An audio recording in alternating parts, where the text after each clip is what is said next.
Benvidos a este ciclo de conferencias dirixido por María Loira. Na que imos ter a sorte de contar con poñentes da talla da historiadora Ana Romero Masiá. Estou certo que imos disfrutar moito desta actividade onde se vai incidir nas grandes aportacións das mulleres á ciencia e cultura que fixeron dende sempre, que fan e que van seguir facendo. Bueno, boas tardes. Eu quero darlle a benvida a Ana Romero e agradecerlle que tivese a ben abrir este ciclo arredor das mulleres, da ciencia e da cultura, porque a verdade nadie como ela para representar estas tres palabras. Ana Romero é arqueóloga, historiadora, investigadora, docente, todo fai ben. Bueno, non, a docencia vai en vena. Pois, en recoñecemento a todo ese o facer a favor da nosa cultura, pois ven de ser nomeada correspondente da Real Academia Galega, polo que a felicitamos. O tema que vai a tratar hoxe é o tema das traballadoras da fábrica de tabacos de A Coruña. É un tema que coñece moi a fondo porque está en relación con a tese de doutoramento. A verdade é que os temas que coñece a fondo son moitísimos, porque calquera que queira saber do mundo galaico-romano pois ten que acudir á investigación de Ana Romero, sin duda. Tamén sobre os castros, particularmente o castro de Borneiro, que se acordaba ahora a Teresa, verdad? Ademais de investigar, de estudar, supo tamén transmitilo. Así queda patente na súa labor docente de tanto tempo, non? Eu quero manifestar a miña admiración profunda polo seu traballo, serio, constante, e agradecerlle a presencia, que espero que haya máis. Moitas gracias.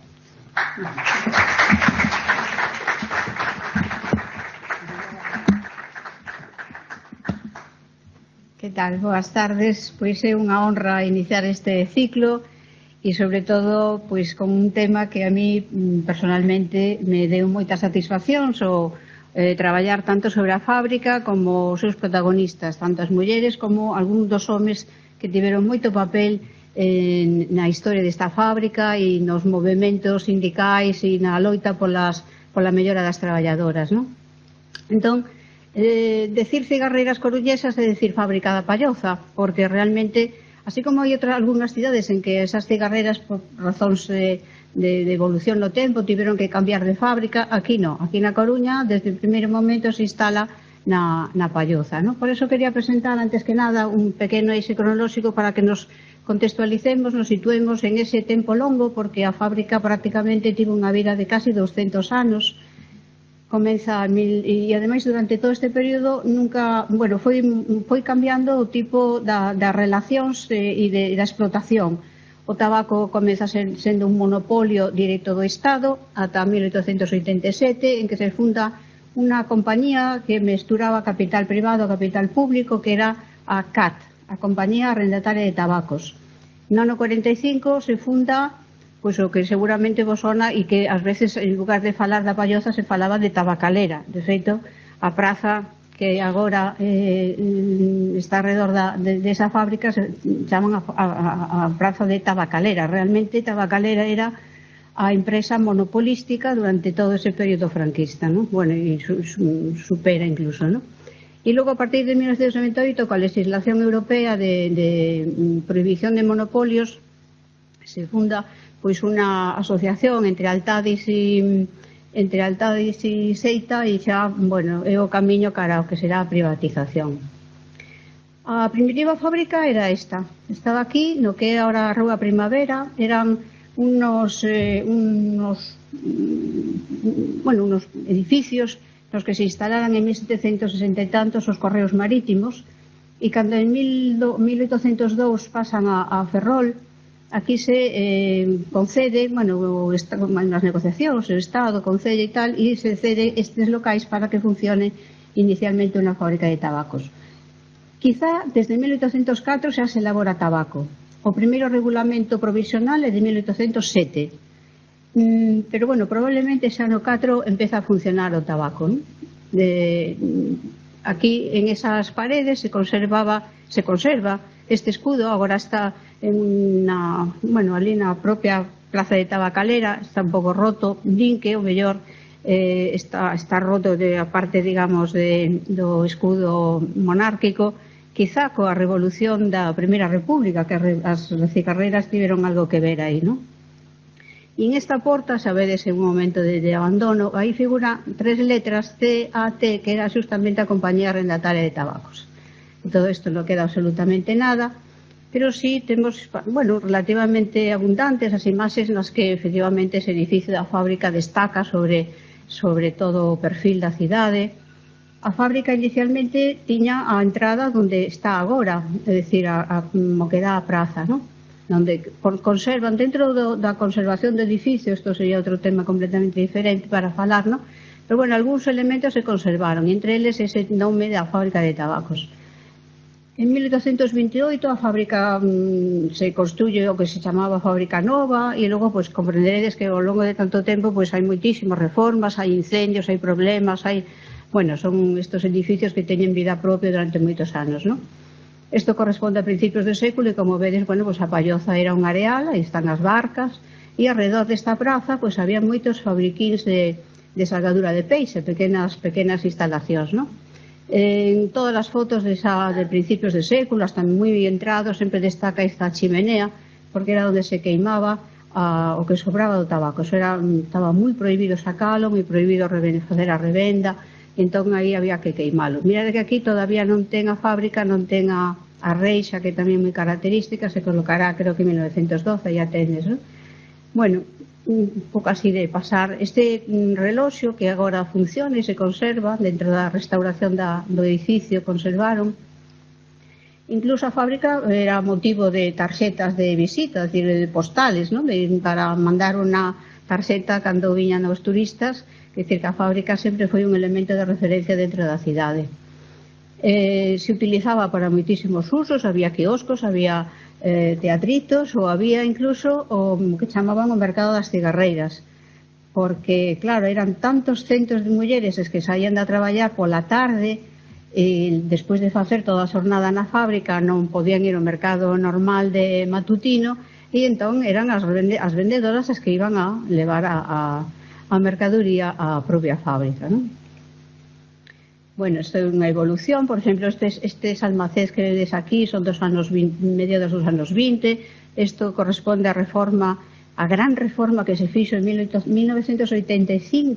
se fixo un investimento enorme de miles de millóns de pesetas que daban unha esperanza de que esa fábrica, porque se dotou de unha maquinaria, ultimísima maquinaria que había en aquel momento, e era como unha esperanza e unha confianza de que realmente a fábrica duraría, non? Bueno, pois nin con esas.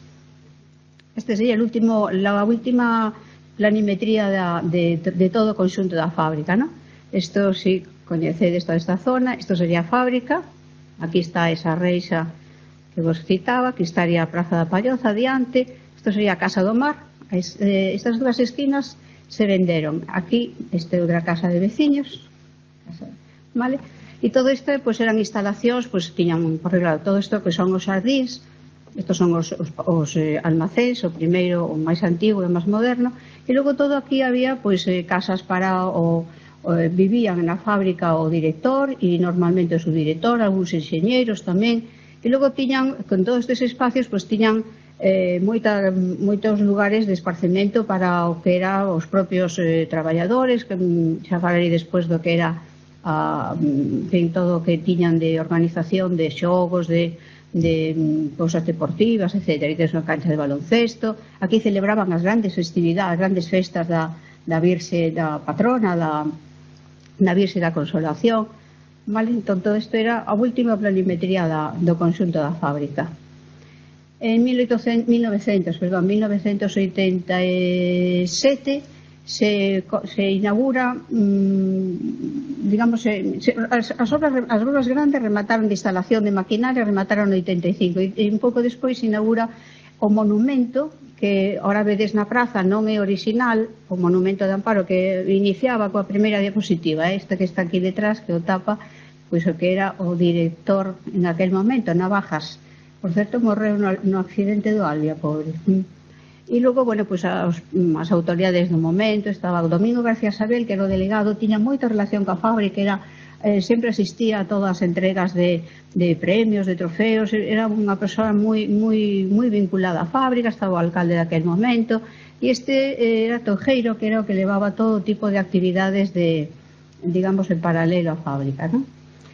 As cigarreiras tiñan e teñen, porque siguen tendo as que aínda manteñen idea de solidaridade como cigarreiras e siguen considerándose cigarreiras e se siguen vendo por grupos e sobre todo o día 4 de novembro, que é cando celebran a Virxen da Consolación, pois eso, poñían as flores, ahora van a levar flores a Pardo Bazán, porque tamén teñen un agradecemento eterno como colectivo, non?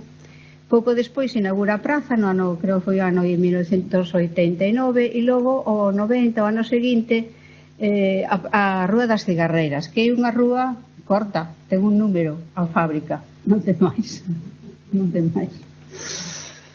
Bueno, vimos, digamos, o envoltorio que é a fábrica e agora nos metemos cos habitantes da fábrica, non? Entón, a primeira pregunta que nos podíamos facer era por que traballan as mulleres fora de casa nos inicios da fábrica ou nos inicios desta incorporación da muller ao mundo laboral, non? Para iso hai unha serie de documentación que é absolutamente clara, diáfana e absolutamente, en fin, non hai dúbidas, non? Ese informe da Comisión de Reformas Sociais de 1885 deixa ben claro en todas as preguntas que se fai en todos os lugares de España que as mulleres traballan por necesidade familiar, non por unha motivación en fin, cosa personal, non, en absoluto. E sempre para completar os salarios masculinos ou para poder vivir elas soas. En este sentido, impresiona a min, por lo menos me chamou moitísima atención cando consultei os padróns. Eu tiña curiosidade por ver cantas mulleres traballaban na fábrica na época en que Pardo Bazán visitou a fábrica, é dicir, en 1881. E chamoume moitísima atención a cantidade de mulleres que vivían soas. Claro, podían manterse, vale? As condicións laborais destes colectivos nos que son maioritariamente femeninos, non? Hai, por un lado, unha ausencia total de legislación. Diredes, bueno, pero para os homes tamén, bueno, pero para as mulleres moitísimo máis tarde, non? Aparecen as primeiras regulamentacións a principios do século XX que limitan o traballo das mulleres, o traballo nocturno das mulleres, por exemplo, non? Das primeiras legislacións. Por lo tanto, prácticamente podemos decir que non hai ata moi entrado o século XX. A igual traballo, menor salario. Isto, por desgracia, a brecha salarial ben sabemos que continúa, pero en este século XIX era unha cosa absolutamente admitida e cobraban pues, entre un tercio e un 50% menos, ¿no? Logo, outra característica era que aprendían nas propias fábricas. É dicir, tanto nas cigarreiras como as misteiras, como as traballadoras das fábricas de conservas, todas entran moi nenas, con 8 ou 9 anos entran a traballar e aprenden a base de ver. Empezan sendo pues, simplemente recadeiras dentro da fábrica e van aprendendo simplemente por contacto e porque lle van contando, ¿no? Eso significa que é moi habitual nos traballos femeninos que estean moitísimos anos nas fábricas, pero moitísimos. E pensade que ata as cigarreiras consiguen a primeira legislación protectora protectora, en definitiva, para vacacións e tal, de 1936, 1900, ¿no? Entón, ata ese momento, morren na fábrica. Elas traballan ata que o corpo aguanta. Entón, é moi habitual, por exemplo, na Voz de Galicia, en el noroeste, os periódicos de aquí de Coruña, ver noticias como estas. Fulanita de tal, operaria del cigarrillos número 4, no tal, el nome do taller onde estean traballando na fábrica. Encontrouse mal, levaron ao tal e morreu. O sea, aguantaban, porque claro, non hai xubilación. Non hai xubilación. Entón, ata que aguanten. De todas maneiras, veremos que estas cigarreiras están realmente privilexiadas se comparamos con outros colectivos. Eso significaba tamén que, claro, coincidían varias generacións e como traballaban moitas veces, ahora veremos, alrededor de mesas, o que chamaban os ranchos, pois podían coincidir 3 e ata 4 generacións. E os colectivos máis pequenos, e as fábricas máis pequenas, pois tiñan moi peores condicións. En este sentido, as cigarreiras eran consideradas de alguna maneira como a aristocracia do proletariado femenino. Por qué? Pois porque tanto que fora a compañía arrendataria, como que fora a tabacalera, como que fora Altadis, eran tales os beneficios que tiñan estas empresas que, digamos, permitían pois unha serie de ventaxas para estas traballadoras que non tiñan outras fábricas. Ahora iremos comentando algúns destas ventaxas, non? Tiñan outra ventaxa para estas mulleres, claro, que compasinaban. Pensade que non hai electrodomésticos e, polo tanto, hai que ir a lavar o río, hai que cociñar con cociña de leña e teñen moitos fillos, os que están casadas, e, polo tanto, unha ventaxa para estas mulleres era a posibilidade de ter flexibilidade horaria. Entón, na fábrica era moi difícil saber cantas mulleres realmente estaban traballando, porque non eran traballadoras como fixas, diríamos, era como unha especie de, ou se diríamos algo parecido al fixo discontinuo. É dicir, se lles permitía faltar moitos días, por exemplo, despois de parir, vale? Pero eso estaba, digamos, formaba parte ni siquiera do regulamento, se aceptaba. Ou, por exemplo, tiñan a posibilidade de entrar ata casi, sonaba a campana, ¿no?, da entrada normal, pero tiñan unha flexibilidade casi ata 2 horas para poder entrar e para poder sair antes tamén, co cal podían de alguna maneira ir compasinando as tarefas de fillos, marido, da casa, co traballo da fábrica, non?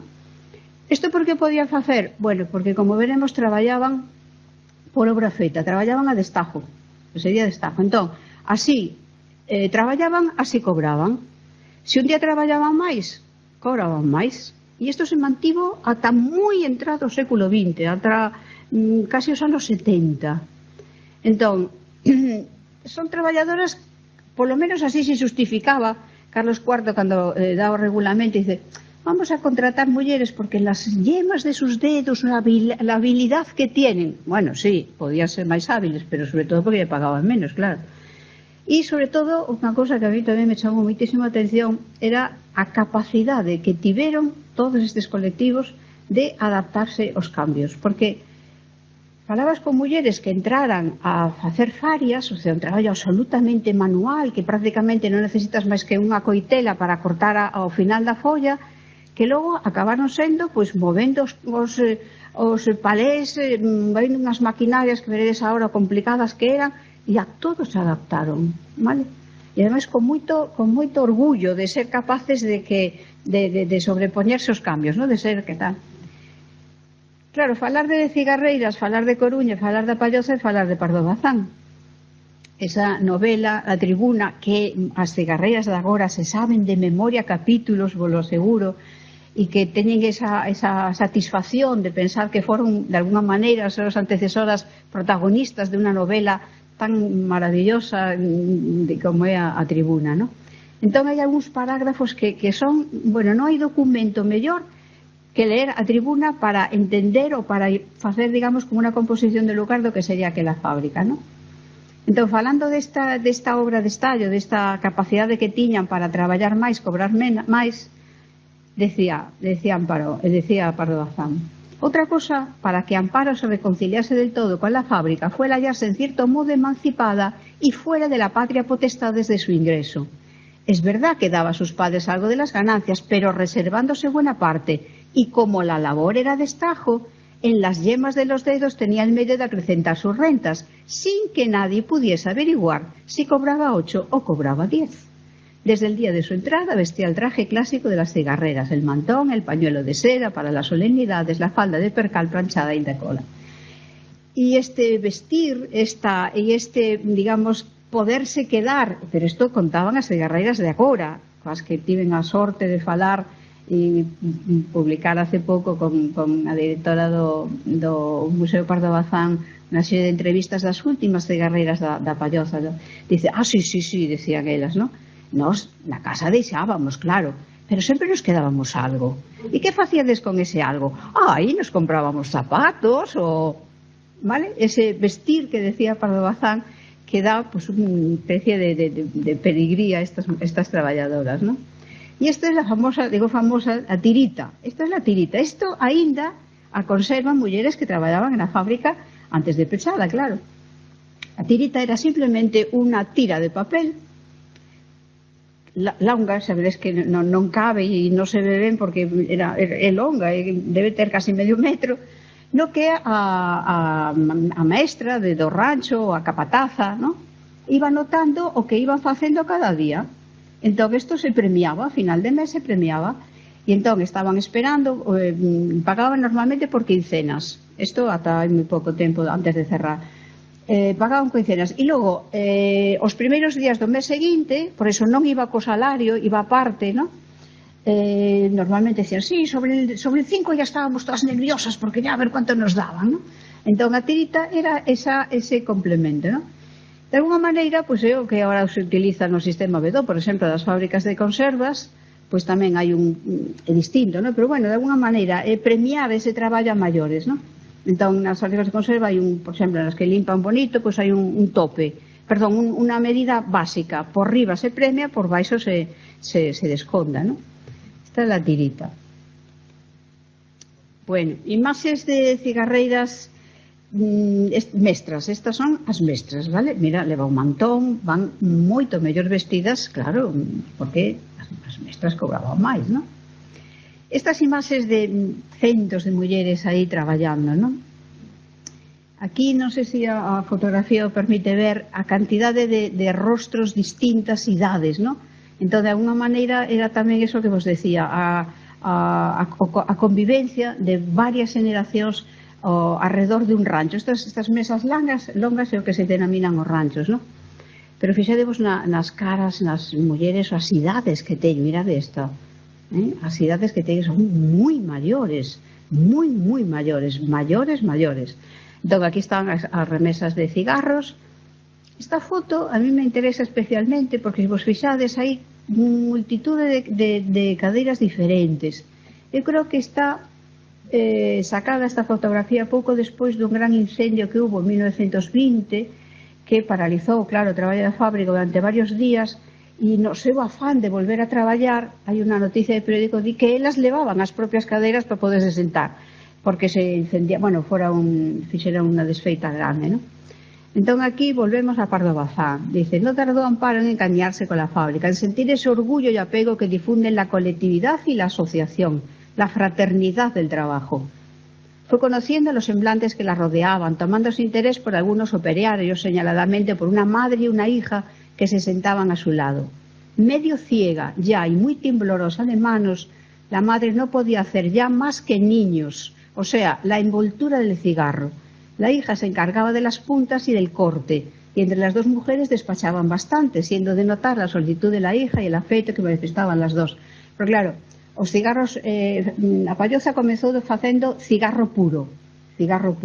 O cigarro puro leva o que se chama tripa, é dicir, tabaco picado, e logo, claro, a calidade dese cigarro puro está na envoltura, no corte, e en saber facer moi ben tanto a punta como o extremo contrario, para que tire ben o puro, porque se está moi apretado non tira, se está moi floxo, pois tampouco vai ben.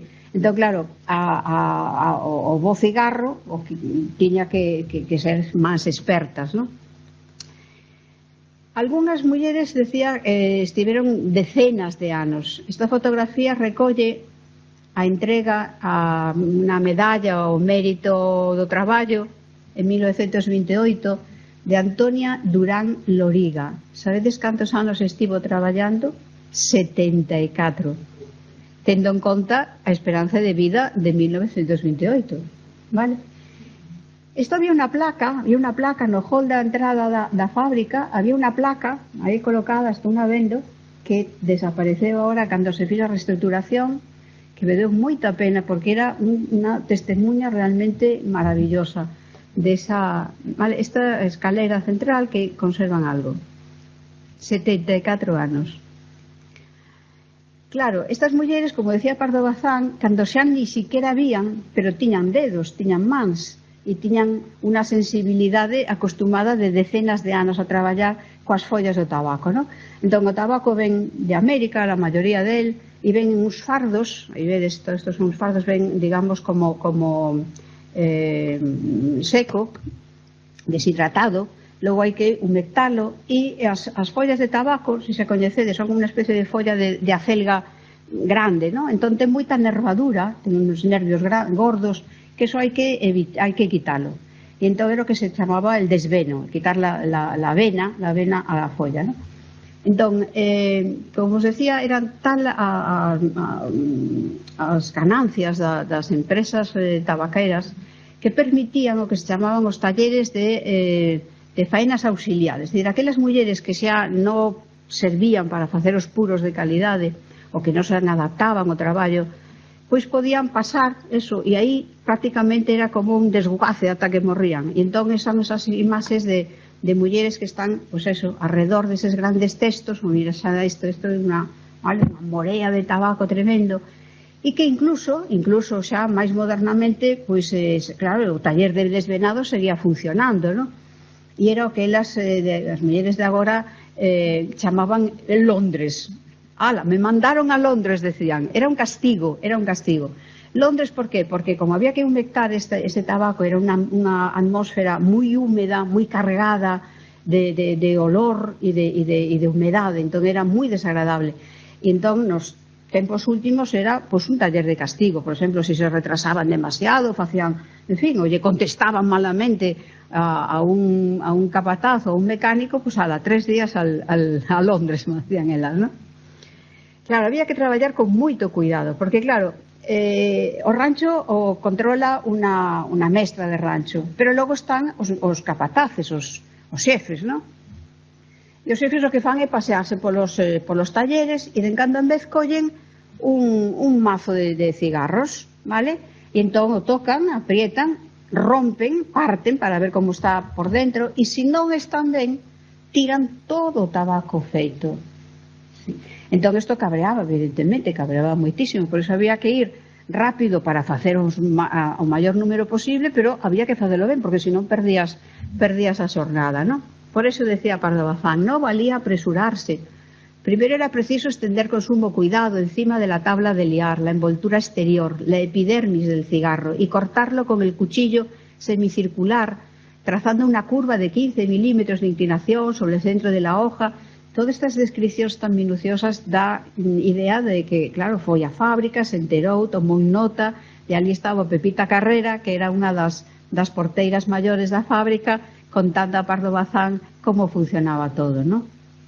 Entón, era, repito, moi importante rematar con moito cuidado a punta e cortar moi ben todo o extremo contrario, aparte, evidentemente, de dar a textura conveniente ao interior do cigarro. Máis cigarreiras facendo cigarros puros, vedes? Cada unha facía pois, os seus correspondentes mazos, chamanse mazos, todos estos centros que tedes aquí, non? Levaban uns uniformes desde moi entrado o século XX, antes non levaban uniformes, era unha bata simplemente e se diferenciaban basicamente pola cor dos gorros, simplemente. Non había diferencias entre elas, non? As mestras e as oficialas, non, iban igual. Un labor que tivo moitísimo éxito aquí na Palloza foron as farias. Probablemente vos sonan as famosas farias, chegaron a ter fama importante, non sei se mundial, pero si a nivel de España. A fábrica da Palloza foi moi especialista durante moitos anos na fabricación de farias. A faria é un tipo de cigarro, é unha maneira de facer un tipo de cigarro puro inventado por un señor que chamaba Farias. E consistía en que é un labor semimecánico, é dicir, o interior do cigarro o prensan e logo xa hai que rematarlo simplemente a man. Incluso xa despois, máis adiante, en 1970, xa se fixeron prácticamente casi mecánicas, solamente era o final, ¿no? Entón, estas son as famosas tiruleras, estos moldes onde se facía a tripa da faria. Isto era a faria número 1, que son esas caixas de madeira, vale? Isto xa son casi todas mecánicas. As máquinas foron cambiando, claro, porque ademais a palloza desde tamén moi cedo, inicialmente eran cigarros puros, pero desde moi cedo xa tamén fixo mixto, tamén fixo pitos, cigarrillos, non? Entón, bueno, foron evolucionando as máquinas, estas eran las Vilaseca, as máquinas costaban movelas, eran moi rígidas, pero bueno, adiantaba o traballo. Os labores que se foron facendo a partir de 1960, 57, 60 ampliaron muitísimo a fabricación tanto de celtas como de ducados, e foi un momento en que entraron a traballar moitísimas mulleres. A maioría delas eran as que xa despois aguantaron ata o peche da fábrica, e ao final de todo, ao final da vida da palloza, xa únicamente se facía cigarro rubio, nada máis. Bueno, estas mulleres loitaban polos seus dereitos, claro, vale? O que pasa é que loitaban de maneira distinta aos homes. A folga femenina é tardía en relación ás folgas masculinas. As mulleres se movían sobre todo de forma máis visceral. Elas protestaban mediante os motíns. Os motíns eran aquelas situacións nas que se iba caldeando o ambiente, caldeando, chegaba un momento en que explotaba, é dicir, prácticamente sin previo aviso, non como unha folga que se prepara, se anuncia, se avisa, non, o motín explota, unha cousa, vale? E incluso, ademais, bueno, durante moitos anos, sabedes que aquí en Coruña o movimento sindical estaba absolutamente controlado polo anarquismo, polo anarcosindicalismo. A Federación Local Obrera controlaba o mundo laboral e as mulleres, sobre todo, bueno, molestaban moitísimas veces e claro, elas, por exemplo, unha petición básica do mundo masculino a partir da Segunda Internacional e a celebración do 1º de maio era a reivindicación das 8 horas, da xornada laboral de 8 horas. A estas mulleres non interesaba. Non lle interesaba para nada ter unha xornada de tal a tal e de tal a tal, non lles interesaba. Entón, non participaban e os homes as despreciaban de alguna maneira, non? Entón, por eso tiveron que buscarse de alguna maneira a vida, tiveron que buscarse a vida, non? E protagonizaron estas da palloza, pois algúns motíns moi sonados. Algúns, a maioría deles, estaban motivados sobre todo por ir contra inspectores de labores excesivamente exixentes, ¿no? Estes que rompían e tiraban o tabaco elaborado, isto cabreaba moitísimo, ¿no? Entón, por exemplo, en 1831 hai un motín importante, pero eso, contra un inspector de labores. Parecido no ano 74, parecido no ano 82 e parecido no ano 16. Logo, no ano 19, en 1919, farán unha folga. Esa sí que foi gorda. E foi, claro, cando se puso a xornada laboral en España, a xornada máxima de 8 horas. E as cigarreiras foron, con diferencia, o colectivo femenino que mellor partida sacou. Veremos por qué, porque estaba detrás Chacón. Voume centrar un minuto en 1857, porque é un momento en que tivo lugar un acontecemento paradigmático na historia de España, dentro dese movimento que se coñece como movimento protestas luditas ou ludistas, ¿no? De Ned Ludd, un trabajador inglés que parece que foi o primeiro que destruiu máquinas porque consideraba as máquinas, digamos, elementos absolutamente contrarios aos intereses dos traballadores. A máquina non descansa, a máquina se lle botas, as máquinas de vapor, se lle botas carbón, veña, traballa, pero o traballador non ten que descansar. Entón consideraban desleal a competencia que facían as máquinas e a reacción visceral era tirar as máquinas, non? Entón aquí, en 1857, temos un exemplo de ludismo, pero paradigmático. Nos libros de texto figura este documento, non? É unha crónica de un diario de Pontevedra, El País, y di: el lunes 7 del actual hubo un pronunciamiento de mujeres en la fábrica de la palloza de esta ciudad. Parece que en lugar de cigarros que antes se hacían en esta fábrica, están ahora ensayando la construcción de otros, de diferente hechura, y cuyas hojas van engomadas, suprimiéndoles los virginios o comunes y los de capa habana o mixtos. Y en vez de estos crearon un taller de pitillos con una máquina para picar el tabaco.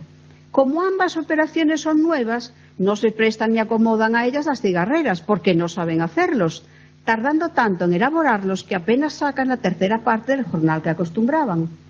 Esto, y lo poco satisfechas que están del director de la fábrica, las exasperó en términos que el expresado 7, a cosa de las 11 de la mañana, se alborotaron aquellas 4.000 mujeres. De aquí ven o número este máxico das 4.000. Arremetendo contra los jefes y empleados del establecimiento, destruyendo todo el tabaco picado, pitos, son los cigarrillos y hoja que tuvieron a mano, el que hacía tiempo estaban elaborando, lo pisaron, lo arrojaron al mar, lo rompieron, hicieron 1000 pedazos las máquinas. Imaginade, a Palloza chegaba ao mar, bueno, pois imaginade, polas fiestras, venga, todo para fora, non? Venga, las arcas, el tabaco, non tiraron al director porque marchou rapidamente a buscar axuda á Garda Municipal, non? Entón, realmente, bueno, logo se formou un expediente. Bueno, subieron o tellado, empezaron a tirar as tellas, quedou a fábrica sin tellas, meteron a 200 no cárcere, tiveron que abrir un expediente que se conserva no Arquivo do Reino, que mide medio metro. En fin, é un movimento precioso, porque é absolutamente paradigmático do movimento ludista, non? Pero claro, isto non era o camiño, evidentemente. Logo tiveron que pagar as máquinas, tiveron que repoñer as tellas, tiveron que pagar as multas. Entón había que buscar outro camiño para facer estas reivindicacións, non? Dentro da fábrica había tradición en asociacionismo, vale? Pero asociacionismo por grupos, non sei se que nos vayamos a misturar a las jefas, as porteras. A portera tiña moita importancia, a porteira maior, porque era que facía o rexistro. E claro, en esas faldas trataban de levar tabaco para revender fora. E iso estaba castigadísimo. Entón as cacheaban de arriba a baixo a saída, pero isto hasta nada, hasta que pusieron uns arcos e tal, ¿no? Vale. Ou hasta que se lle daban cajetillas. Entón hai momentos en que, bueno, como vedes, hai varias asociacións importantes. A que vai a ter máis significación será esta, Unión Tabacalera, 1916, de tendencia socialista, aínda que se mantivo sempre ata o inicio da guerra sin afiliarse nin a UGT nin a CNT, eran eles solos, non? E logo, pois, a contestación por parte do mundo anarquista de Nueva Aurora en 1918. O artífice desta asociación, que chegou a ter implantación nas 11 fábricas de España, da península, porque as de Canarias iban por outro réximen, foi este señor, Severino Chacón, que era un canteiro, non era traballador da fábrica, e que a través da organización de Unión Tabacalera de aquí de Coruña, logo acabará formando a Federación Tabaquera Española, na que se afiliarán 15.000 tiña afiliados en 1936. Entón Chacón cambiou completamente os mecanismos e os sistemas de protesta, vale? Entón, a él se lle debe, pois, por exemplo, a algo que era inaudito en aquel momento, ¿no? Cando empecé a traballar sobre este personaxe e leía na prensa de Madrid os titulares en 1924, claro, os propios periodistas non sabían como valorar aquilo. Que fixo Chacón? Estaba farto de que as autoridades da compañía arrendataria pois non fixeran caso ás peticións das cigarreiras. Entón, o que fixo foi mercar coas achegas das cigarreiras, claro, mercar accións de tabacalera para sentar no Consello de Administración ao lado de Juan Mar, por exemplo, gran banqueiro, ¿no?, a cigarreiras para ali incidir nas decisións. Aquilo era revolucionario en aquel momento. E entón foi conseguindo, repito, solamente se fixo unha folga do ano 19, pero claro, porque había que axustar esa xornada obrigatoria a todo este sistema que levaban antes, ¿no? Entón, bueno, os proxectos de Chacón son muitísimos, e entre eles, por citar, claro, que ten máis relación con Coruña, pero non é único, a idea de Chacón era crear en todas as fábricas, nas proximidades, o máis próximo posible ás fábricas, precisamente para atender a esas mulleres vellas, solteiras ou viudas que non tiñan familiares e que non había sistemas onde colocalas tan maiores e enfermas, unos centros sociais. Vale? Entón, volve a facer unha chamada a todas as mulleres, as chaconeras, como se chamaban elas mesmas, non? E mediante achegas, tarxetas, non sei que, xa digo, este libro é unha cigarreira, un dos últimos antroidos antes da pandemia, hai unha comparsa aquí en Coruña que se chama Comadres Cigarreiras, e van moitas cigarreiras, e aquí unha delas traía este libro que conservaba, era unha chaconera, que conservaba con os recibos de ter pagado a cuota correspondente para poder facer o centro social. Este edificio, que ahora se coñece como a Casa de las Cigarras, realmente era a Casa das Chaconeras. Entón, bueno, é un edificio que ten unha historia moi interesante, porque solicitan do Concello primeiro solar, despois poden construir. Se inaugurou en 1935, no ano en suño do 36, estaba aquí Chacón para pagar que era unha cosa co Concello para que pudesen xa ser elas titulares, estalla a guerra, bueno, todo se complica, logo se instalan aquí milicias de Falanxe, estivo aquí durante un tempo o conservatorio, e agora, bueno, como despois nos inicios da guerra fixeron unha especie de referendo entre as fábricas e entraron a formar parte do UGT. Por eso, logo, andando o tempo, en función da devolución do patrimonio sindical, agora este edificio está a sede de UGT, ¿no? Este que coñecedes perfectamente. Pero, bueno, estes edificios funcionaron tamén en Alicante, é dicir, a idea era, pasa que, claro, a guerra trouzou todo. E esta imaxe, pois, creo que é simbólica de como todo cambiou a partir de xullo do 36, ¿no? Saludo a Franco arriba a España. Entón, bueno, a fábrica da Palloza, como prácticamente todas as fábricas, todo o personal foi botado fora, comeza un proceso de depuración, pero claro, interesaba moitísimo que esta fábrica funcionase, porque será a surtidora de cigarrillos para o exército de todo o norte, de toda a zona ocupada, non? Entón, non está parada moito tempo, casi, non sei, pouco máis dun mes, volven a reiniciarse o traballo. E, bueno, pois claro, a vida cambia completamente, as asociacións sindicais evidentemente non funcionan, moitos dos líderes da Federación Tabaquera, incluída Chacón, pois teñen que fuxir, marchan ao exilio ou, bueno, sufren todo tipo de...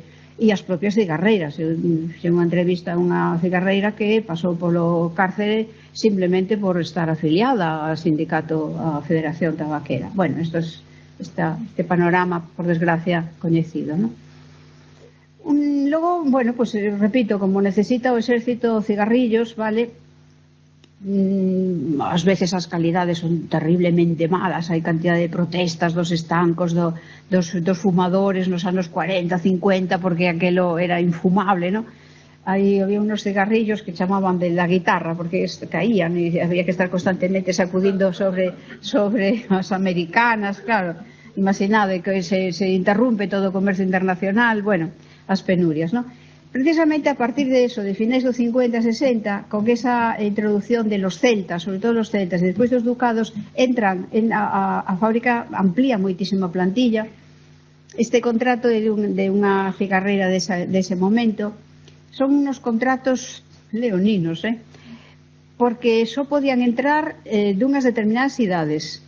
Entón, recordo algunhas cigarreiras que decían: cando abriron para poder entrar non tiña idade, e cando volveron a abrir xa me pasaba. Claro, era moi xusto, entre 19 e 21 nada máis, tiña que saber ler e escribir, e es facían uns contratos dos que se comprometían a non casarse.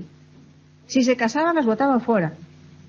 Co cal, algunhas que se casaban, a pesar de todo, ou que quedaban embarazadas, comentaban como entre as compañeiras disimulaban, se inventaban dolores de barriga cando vomitaban, en fin, unhas historias de solidaridade na liña de Pardo Bazán, non? E estaban moi cabreadas porque, claro, aínda que xa eran maiores de idade, tiñan que estar, o contrato tiña que asinalo o pai, e isto as molestaba tremendamente. Por que ten que vir o meu pai, non? Bueno, dentro desas ventaxas que tienen as cigarreiras estaba, por exemplo, non había moitas fábricas, sobre todo de mulleres que tiveran un médico permanente, un dispensario, unha cartilla sanitaria, un economato. en fin, que dispoñían de unha serie de ventaxas que non tiñan outras mulleres, non? Seguiron na fábrica nos anos 40, 50, 60, hasta os anos 70, seguironse facendo farias, de traballo de cigarro puro a man, ou semimecánico. Este sería o taller de Londres, que vos decía, non? De castigo, e logo xa pois toda a maquinaria como foi evolucionando, cada vez máis automatizada, e elas aprenderon a mover estas máquinas, non? Estaban sobre todo moi orgullosas desta capacitación que fixeron, non? Movían de todo, facían de todo, encartonaban, facían cigarrillos, poñían que fose, non? E, claro, as máquinas eran complicadas, por exemplo, as últimas que se instalaron, non sei se tendes unha idea de cantos cigarrillos pode elaborar unha máquina ao minuto. As últimas en Coruña facían 13.000 o minuto, 13.000 cigarrillos o minuto, e decían que en Logroño xa estaban xa en 16.000, o sea, imaginad a velocidade que van, non?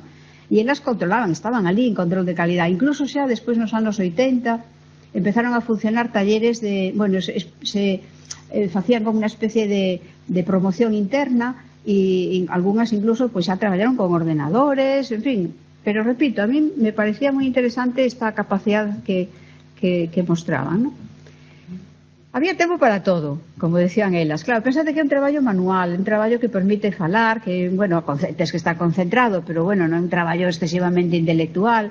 Por lo tanto, bueno, e logo tiñan moitos descansos, tiñan a hora pola mañán, o bocadillo pola mañán, o bocadillo pola tarde, bueno, tiñan moitos descansos. E, por lo tanto, pues, sobre todo, como decían elas, ai, cando éramos novas, que ben o pasábamos, non? Claro, é xente nova, tan. E logo, no ano 58, se organiza isto que chamaba grupo de empresa. O grupo de empresa era o encargado de facer todo tipo de actividades culturales, de xogos, deportivos, incluso non só dentro da fábrica, sino que facían torneos interfábricas. Os de aquí iban a Santander, os santanderos de Gijón, iban, se paseaban por todas as fábricas e facían todo tipo de concursos, non? Un dos animadores básicos era este señor Tojeiro, non? E aí tendes a García Sabel entregando trofeos, pues del mus, de las cartas, o sea, de todo, pasaban bárbaros. E editaban, pensade, pues na propia fábrica, editaban todos os anos con motivo da patrona, da Virxe, editaban unha revista moi digna, de como unas 20 ou 25 páxinas, no que facían pues, o reconte de todas as actividades do ano anterior, non? Chegaron a ter unha coral en este caso, mirade, cos propios uniformes, dirixidos nada menos que polo mestre Anta, e logo xa por Ramiro Cartelle, é dicir, era unha coral que en Coruña tiña sona, era importante. Logo, pois había festas das que participaba tamén a cidade, porque en determinados momentos os directores permitían a entrada de familiares na fábrica e se celebraban en os ardís da fábrica pois todas as festas. Unha festa fundamental era o Antroido. Claro, aquí tendes un grupo probablemente eran as que formaban parte de 2 ranchos con 2 mestras, unha aquí e outra aquí. Vale? Ás veces iban, pois se distinguían eso, unha bata así máis oscura, pero un pouco máis. Os antroidos eran, bueno, espectaculares. Incluso nos anos 20, que era cando a Federación Chacón estaba en plenitude de éxitos e de triunfos, incluso chegaban a facer festas fora da fábrica, iban, por exemplo, a zona do Burgo, por aí, e a prensa recolle que se organiza, o sea, que os trenes poñían vagóns especiais para levar as cigarreiras e autobuses ou troles, había entón, non? Bueno, as xubilacións tamén era outro momento, ¿no? Tal.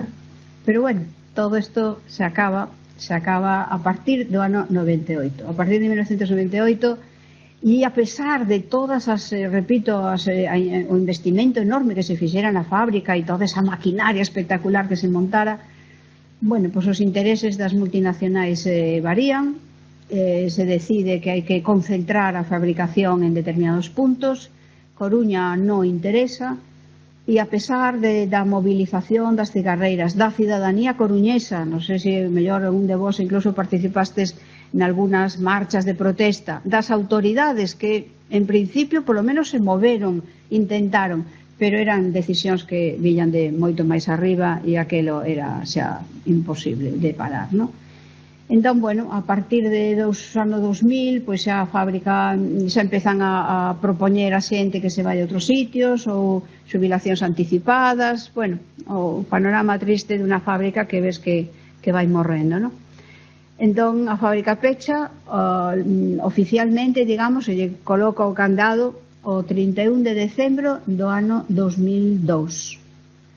Foi, mirad esas fotos que recolle a prensa, realmente choraban, pero choraban de verdade, porque sentían, incluso as xubiladas, foron todas, se reuniron, porque claro, era non só pechar a fábrica, era pechar unha páxina importante da historia da cidade, non? Porque es que poucas, moi poucas, sí que queda algunha familia coruñesa, das de aquí, coruñesas de toda a vida, digamos, que non tiveran algún familiar na fábrica. É dicir, a fábrica, pensade que non sei se serían 4.000 mulleres, bueno, é igual, que foran 3.000, pero que a poboación de Coruña en ese momento non chegaba a 40.000, é dicir, era un 10% da poboación, toda na fábrica.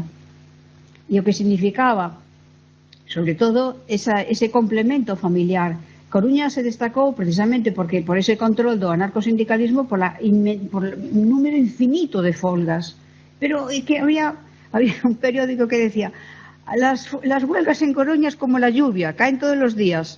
Es que tremendo, porque claro, o movimento anarquista pues non é moi negociador en principio, non? Entón, claro, hai un historiador francés, Albert, que analiza este tema e dice, como é posible que na Coruña se pudiesen manter tantas folgas de homes? Claro, porque as mulleres traballaban. E como traballaban a maioría delas na fábrica de tabacos, pois seguían, digamos, a familia podía sobrevivir. Entón, a fábrica significou moitísimo económico, socialmente, na Palloza, por eso na cidade. Por eso este choro realmente tráxico das mulleres, non? Bueno, como vos decía, elas siguen mantendo moita relación, claro, van desaparecendo, porque xa hai, pois ahora, dentro de nada, fará 20 anos que pechou a fábrica, evidentemente as mulleres pois van morrendo, non? Tiñan na propia fábrica, na entrada, ali no hall, tiñan unha capela que foi bendecida polo obispo de Santiago. E era unha capela que, con unha imaxe, a Virgen da Consolación, que elas mantiñan, vale, con pequenos donativos, que tiñan un manto precioso, que yo cambiaban de roupa, que todo día tiña flores e cera, e se encargaba, unha delas encargaban, non? Dicir, toma, dabanlle unha pequena propina, e sempre a Virgen estaba. E elas pasaban, elas me decían, estas últimas, que sí, cando tiñan un problema, os encontraban mal, pois iban a pedir a Virgen. E algunhas incluso se casaron en esa fábrica. Entón, cando pechou a fábrica, a imaxe e uns candelabros que tiña e unhas figuras de Belén e tal, a levaron para estar nas Hermanitas de la Caridad. E todos os anos celebran o 4 de novembro, aínda celebran unha misa, van a poñer un ramo de flores moitas veces ao cementerio, a Cruz dos Esquecidos, e sempre hai, bueno, outro día pasei por los cantóns e aínda estaban marchitas xa, pero estaban as flores no monumento de Pardo Bazán. Bueno, a partir do peche da fábrica, pois sabedes que despois de 1000 discusións e de 1000 temas, bueno, todo isto se transforma, é unha fase do momento, a fábrica queda medio abandonada durante moitos anos, ata que por fin no ano 2017, sí, pois se reinaugura, pero claro, con unha función completamente distinta, non? Ahora está o Tribunal de Justicia e o de Menores, o de Fiscalía e o Tribunal de Menores.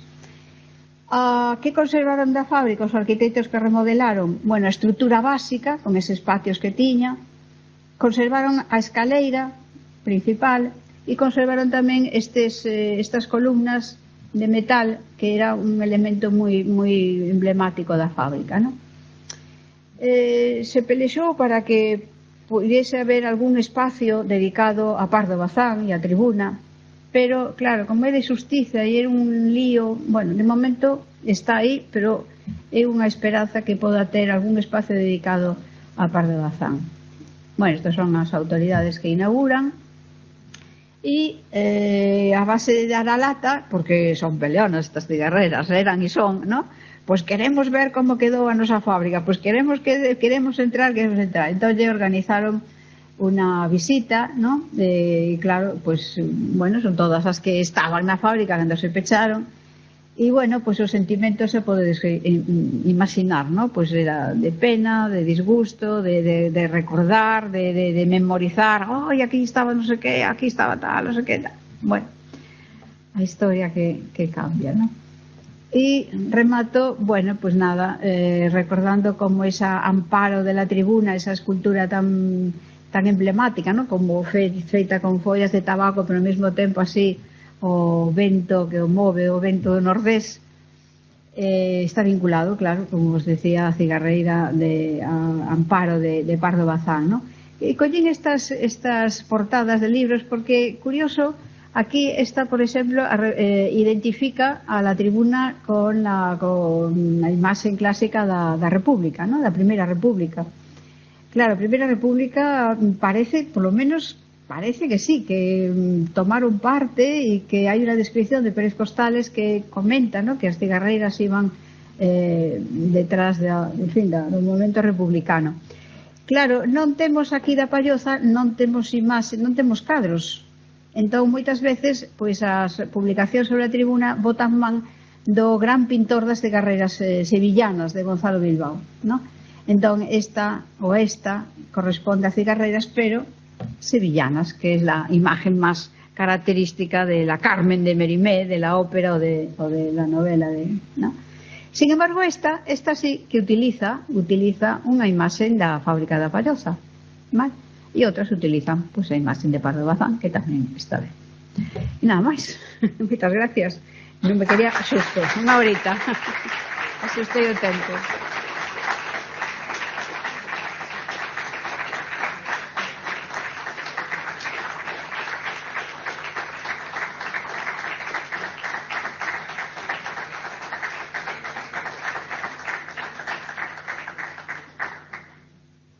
No sei si...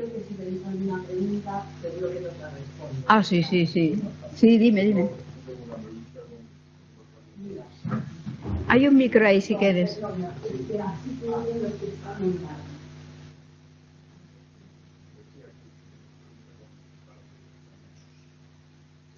¿Qué relación había entre este modelo de fábrica de tabacos, por ejemplo, las fábricas de tabaco de países, tabaco como Cuba, por ejemplo?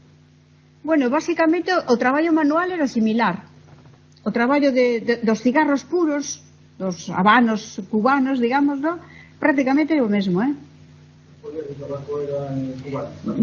Hai de todo. Veñen, por exemplo, o texto do que fala aí dice e los Virginias, era tabaco que viña de Virginia, viñan de varios sitios. Atracaban os barcos, atracaban no edificio, claro, no peirao da Palloza. E entón viñen así uns fardos e viñan de varios sitios, sí, depende. Había también lectores de libros. Sí, bueno, la Tribuna era lectora. A Tribuna Amparo, ¿no? Amparo da novela, protagonista da novela, era lectora. Claro. Se non leches a novela, recomendo unha novela breve e realmente que contextualiza tamén o mundo bueno, que se lle quitamos, digamos, a historia novelesca, ¿no? A historia dos amoríos. Pero todas as descripcións, por exemplo, describe moi ben aquilo que ela chama el infierno, el purgatorio y el cielo, ¿no? El infierno era el taller de desvenado, el purgatorio era donde trabajaban, pues, en fin, con cierta ventilación, y el paraíso ya era, en fin, los despachos de los jefes, ¿no? O sea, moi ben. E logo ten unhas descripcións do propio traballo, da solidaridade, das relacións entre as mulleres, espléndido, unha novela naturalista espléndida. Ah, vale. No. Mais? Sí, aquí. Hai algunas zonas da cidade onde predominaban este tipo de traballadoras, a donde chegaban, digamos, os límites xeográficos de procedencia de Mira, estaban espalladas por toda a cidade, por toda, vale? Moitas ocupaban pois as zonas onde estaban, bueno, pois claro, as familias traballadoras, é dicir, cara a Orzán, por exemplo, non? E había bastantes que viñan, claro, pensade que o concello de Oza, a fábrica está casi no límite, non? Oza e Coruña se unen en 1912. Entón, de Oza viñan moitas, e viñan a pé, viñan camiñando. Sí, sí. Algunha destas que entrevistamos ahora destas últimas, incluso elas viñan, por exemplo, da zona del Viña. Del Viña, sí, viñan a pé, sí. Traían a comida, unha ventaxa moi grande que lles puso a fábrica é poder ter cociñas, vale? Porque incluso a mediados do século XIX hai datos de que traían a comida e xente de fora da fábrica iban a buscar a comida e a quentaban e a devolvían. Hai uns negocios paralelos alrededor da fábrica tamén, non? E logo xa instalaron comedores, pero iso xa é moito máis recente. Sí, viñan, facían camiñatas grandes, grandes. Por eso que esa flexibilidade horaria favorecía moitísimo. Estaban alugadas prácticamente, hombre, non digo a Rúa Real, no, probablemente no, seguro que no, pero bueno, toda a zona de Orzán, a zona próxima de Santa Lucía, por aí toda esa zona, si podían se achegaban á fábrica. E bueno, máis recentemente, claro, xa as combinacións con autobuses e tal xa non incidían tanto. Si, no, si, as tiña localizadas, xa vos digo, en este... Como? Non tiñan tempo, non había vacacións. Non creo que traballasen moita agricultura, non, era máis urbana. Home, os que viñan do mellor das aldeas, da zona de Oza, digamos, a zona máis rural, non digo que non, igual sacaban incluso tempo para as leitugas, pero, bueno, básicamente son traballos urbanas, non me consta que tivesen así ese traballo complementario da agricultura, non o sei. Pero, bueno, de todas maneiras, sí que estou recordando agora que... Porque desde mediados dos anos 60 que entraron moitas así de golpe con isto dos ducados e dos celtas, entraron moitísimas e claro, eran moi novas, non? E entón me comentaban moitas veces que dentro da fábrica había unos negocios enormes. Como negocios? Decía, pero como que negocios? Sí. Non nos veían os jefes, o miraban para outro lado, decían. Pero sí, bueno, mira, eu tiña un quiosco de revistas, entón iba no descanso da mañán e traía todos os periódicos e os vendía na fábrica. Outra vendía sábanas, outra vendía... Cando na miña casa pescaban angulas, as traía e as... O sea, a fábrica era un negocio, sí. Claro, con esas sisas que tiñan, con esa tirita, ¿no? E complementaban moitas veces con ese tipo de, bueno, negocios, a ver, non sei se pode chamar, pero tamén formaban parte desa vida interna que tiña a fábrica, sí. E claro, desas relacións pues quedaron moitas e por eso aínda se siguen reunindo, sí. Hai determinadas, se reúnen por grupos, porque claro, se non serían moitas, pero hai algunhas que todas sistemáticamente un día a semana se xuntan e se ven e se manteñen moita relación.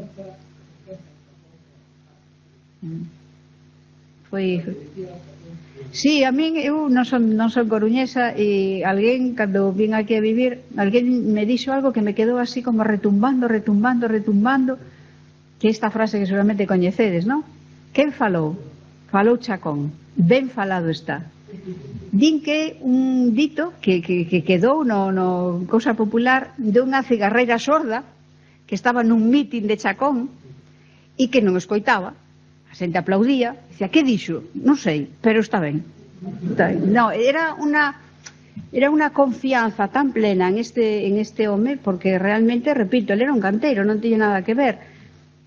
Hai un artigo, unha revista anarquista en la Soli, que di que as cigarreiras primeiro se dirixiron para que as organizasen ao que era en aquel momento o líder sindical da Federación Local Obrera, dos anarquistas, que era Juan No. E dicen que Juan No le dijo, ai, no, con las cigarreras non quero saber nada, e de falar con Chacón que ten máis paciencia.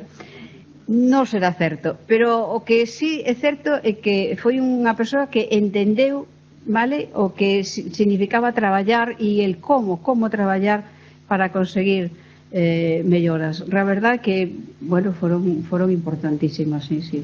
E lástima que, claro, todos estes plans, porque a idea era efectivamente, crear centros sociais en todas as cidades, conseguiron construir de aquí, porque sempre Coruña foi, digamos, o xermen da organización sindical, non? Pero de Alicante estaba construído tamén no ano 36, sí. Depois tamén foi incautado, das contas da Federación tamén, bueno, pois todo se foi ao traste.